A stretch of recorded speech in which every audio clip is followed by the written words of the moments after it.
Anupama serial के ऐसे daily updates के लिए टीवी डेली कहानी को सब्सक्राइब करना ना भूलें और बेल आइकन दबाना बिल्कुल भी मत भूलें, क्योंकि यहाँ मिलती है अनुपमा की कहानी रोज नए अंदाज में। आज के एपिसोड की शुरुआत होती है एक ऐसे माहौल से जहाँ परी और राही डांस कंपटीशन के बारे में बात कर रही होती हैं। परी राही से कहती है, ये अच्छी बात है कि डांस कंपटीशन अहमदाबाद में हो रहा है, लेकिन बुरी बात यह है कि बहुत कम दिन बचे हैं।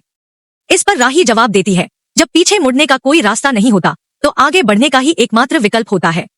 फिर राही कहती है, प्रेम और पापा की उम्मीदें, डांस अकादमी का भविष्य और मेरा आत्मविश्वास, ये तीनों इस प्रतियोगिता पर टिके हैं।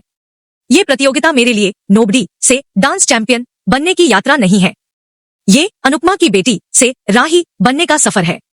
अनुपमा तले बरगद की छांव में रह रहकर मैं थक चुकी हूँ। अब मुझे भी अपने हिस्से की धूप और बारिश चाहिए। तभी परी उसे टोकते हुए कहती है, माँ बरगद नहीं होती, वो तो बादल होती है, और बादलों की छांव से कोई नफरत कैसे कर सकता है। राही जवाब देती है, मैं कर सकती हूँ, और ऐसी नफरत जो कभी खत्म नहीं होगी। दूसरी ओर गुरुजी अनुपमा की टीम को नृत्य सिखा रहे होते हैं। वे ताल दे रहे होते हैं और अनुपमा व भारती मंत्रमुग्ध होकर उन्हें देख रही होती हैं। वह दृश्य अत्यंत मनमोहक होता है। उधर राही और उसकी टीम भी अपनी डांस प्रैक्टिस में व्यस्त होती है और वह दृश्य भी उतना ही लुभावना होता है। अगले दिन गुरुजी फिर से डांस सिखा रहे होते हैं। चौल की महिलाएं बहुत अच्छा डांस कर रही होती हैं, लेकिन अचानक कुछ स्टेप्स भूल जाती हैं। गुरुजी उन्हें टोकते हैं और स्वयं डांस करके उन्हें सुधार दिखाते हैं, लेकिन तभी गुरुजी अचानक गिर जाते हैं। यह देखकर अनुपमा और भारती घबरा जाती हैं। गुरुजी के पैर में मोच आ जाती है और वे दुख के साथ कहते हैं, अब हम 2-3 हफ्ते तक डांस नहीं कर पाएंगे। पहले राउंड में सिर्फ 2 दिन बचे हैं और ये सब हो गया। हमें माफ कर दो बच्चों। अनुपमा उन्हें रोकने की कोशिश करती है। उधर रीता कहती है, हम एक कदम आगे चलते हैं और किस्मत हमें 2 कदम पीछे खींच लाती है। सरिता भी हामी भरते हुए कहती है, अब सब कुछ सिद्धि विनायक की इच्छा पर है, अब तो अगला साल ही सही। धीरे धीरे चौल की सारी महिलाएं अपनी अपनी समस्याएं बताने लगती हैं। तभी जसप्रीत नए गुरु की बात करती है, लेकिन सरिता उसे तुरंत टोक देती है। सभी दुखी होकर आपस में बातें करने लगते हैं। अनुपमा को वह पल याद आने लगता है जब वह अमेरिका नहीं जा पाई थी। तभी गुरुजी उसे टोकते हैं और कहते हैं, परिक्रमा, हम तुम्हारा संकोच और इन लोगों का संकट समझते हैं, लेकिन एक बात जरूर कहेंगे, परेशानियों में इंसान बिखरता भी है और निखरता भी है। वह समझाते हुए कहते हैं, ये सच है कि तुम समय से टकराकर बिखर गई, लेकिन ये भी सच है कि अगर फिर से टकराओगी तो निखर जाओगी। वे आगे कहते हैं, हम गुरु हैं तो तुम्हारे गुरु और गोविंद दोनों चाहते हैं कि तुम फिर से नृत्य शुरू करो। यह सुनकर अनुपमा को अपने डांस के वो सारे दिन याद आने लगते हैं। गुरुजी फिर कहते हैं, तुमने कला का हाथ छोड़ा है तो कोई कारण रहा होगा, लेकिन आज उसका हाथ थामने का कारण तुम्हारे सामने है। अगर आज तुमने इनका हाथ नहीं थामा तो इनका हौसला टूट जाएगा।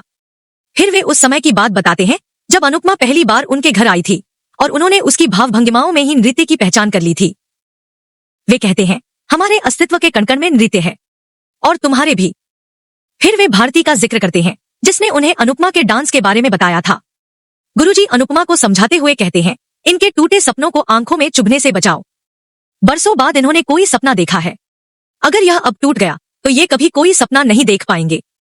इतना कहते हुए वे अनुपमा को घुंघरू देते हैं और कहते हैं, नृत्य नटराज की आराधना है और नटराज का प्रांगण तुम्हें बुला रहा है। अनुपमा पहले अनदेखा करने की कोशिश करती है, लेकिन गुरुजी जोर देते हैं कि वह नृत्य फिर से शुरू करे। अनुपमा सोच में पड़ जाती है, संकोच करती है, लेकिन फिर वह घुंघरू अपने हाथ में ले लेती है। उसे अपने बचपन से लेकर अब तक के सारे नृत्य के दिन याद आने लगते हैं। भारती, जसप्रीत और बाकी सारी महिलाएं उसे देख रही होती हैं। उधर प्रेम जूस लेकर राही के पास आता है जो डांस प्रैक्टिस कर रही होती है। वह उसे समझाता है कि डांस कंपटीशन में बाकी फॉर्म्स की बजाय क्लासिकल डांस करे। वह कहता है, क्लासिकल तुम सबसे अच्छा करती हो। राही को अपनी माँ के साथ किए गए क्लासिकल डांस के लम्हे याद आने लगते हैं। प्रेम आगे कहता है, अगर तुमने ये किया तो इस प्रतियोगिता में सबसे अलग और सबसे अच्छा करोगी। फिर वह घुंघरू राही को देता है और पहनने के लिए कहता है। राही उन घुंघरुओं को देखती रह जाती है। उधर दूसरी ओर गुरुजी अनुपमा को अपना गुरु मानते हुए उससे फिर से नृत्य शुरू करने के लिए कहते हैं। तभी जसप्रीत और चौल की बाकी महिलाएं अनुपमा के डांस को लेकर सवाल उठाने लगती हैं। इस पर भारती सभी को अनुपमा के डांस के पुराने वीडियो दिखाती है। वीडियो देखकर सभी महिलाएं दंग रह जाती हैं।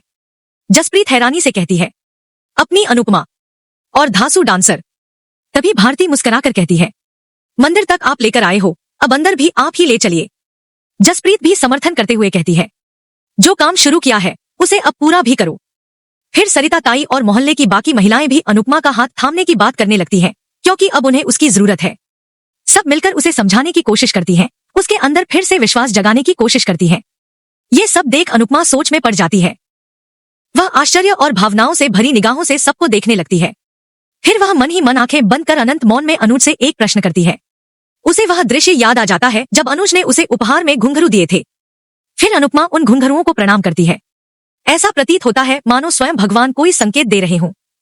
वह सीधे नटराज जी की मूर्ति के पास जाती है और श्रद्धा से फूल चढ़ाती है। दूसरी ओर प्रेम राही को क्लासिकल डांस के लिए मनाते हुए कहता है, क्या तुम मम्मी के क्लासिकल सिखाने की वजह से इसे नहीं करना चाहती? क्या हुआ? क्या उनके बिना डांस नहीं कर पाओगी? इस पर राही तिलमिलाकर जवाब देती है, तुम्हें भी लगता है कि उनके बिना मैं डांस नहीं कर सकती?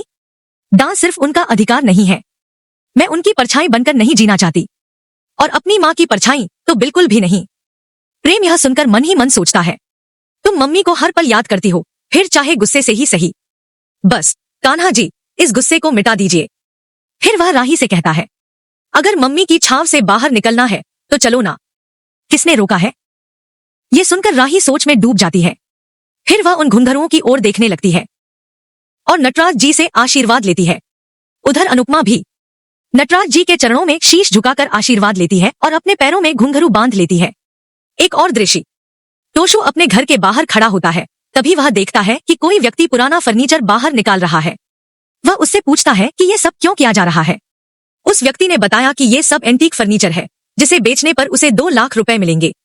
ये सुनते ही टोशू के होश उड़ जाते हैं। फिर बातचीत के दौरान वह और जानकारी लेता है और सोच में पड़ जाता है। वह मन ही मन खुशी से भर जाता है और तुरंत घर जाकर वहां रखी सभी पुरानी चीजों को ध्यान से देखने लगता है और उनके दाम का अनुमान लगाने लगता है। उसे ऐसा करते हुए बा जो झूले पर बैठी होती है टोकती है, लेकिन टोशू अपनी ही धुन में खोया होता है। बा बार बार टोकती है पर उस पर कोई असर नहीं होता। वह बस उन पुरानी चीजों को बेचकर आने वाले पैसों और अपने बिजनेस के सपने बुनने में लग जाता है और यूं ही ख्याली पुलावों में डूबता चला जाता है। उधर दूसरी ओर अनुपमा और राही मां बेटी दोनों अपने अपने क्लासिकल डांस की तैयारी शुरू कर देती हैं। उनका साथ में डांस करना एक अद्भुत और भावनात्मक दृश्य बन जाता है। दोनों अपनी कला में इस कदर डूब जाती हैं कि एक दूसरे को जबरदस्त टक्कर देने लगती हैं। यह दृश्य बहुत ही मनमोहक और प्रेरणादायक होता है। और यहीं आज का एपिसोड समाप्त होता है। अगले एपिसोड में अनुपमा, जसप्रीत और उनकी पूरी टीम अपने ग्रुप के साथ डांस कंपटीशन का फॉर्म भरने पहुंचती है। वहां एक लड़की अनुपमा को देखकर उसका मजाक उड़ाने लगती है। तभी एक अन्य लड़की पूछती है, आप कौन है? तो अनुपमा मुस्कुराकर जवाब देती है, मैं इस टीम की डांस कोच हूँ और हमारे ग्रुप का नाम है डांस रानिया। यह सुनकर वहां खड़े कुछ लोग फिर हंसी उड़ाने लगते हैं। उसी वक्त कंपटीशन का एक कर्मचारी सख्त लहजे में कहता है, अगर आपकी टीम में से कोई भी एक सदस्य भी ड्रॉप आउट हुआ तो पूरी टीम एलिमिनेट कर दी जाएगी। यह सुनते ही जसप्रीत थोड़ा चिंतित हो जाती है और अनुपमा से कहती है, तुझे पूरा यकीन है ना कि ये लोग एंड मौके पर धोखा नहीं देंगे? अनुपमा सीरियल के ऐसे डेली अपडेट्स के लिए टीवी डेली कहानी को सब्सक्राइब करना ना भूले और बेल आइकन दबाना बिल्कुल भी मत भूले, क्योंकि यहाँ मिलती है अनुपमा की कहानी रोज नए अंदाज में।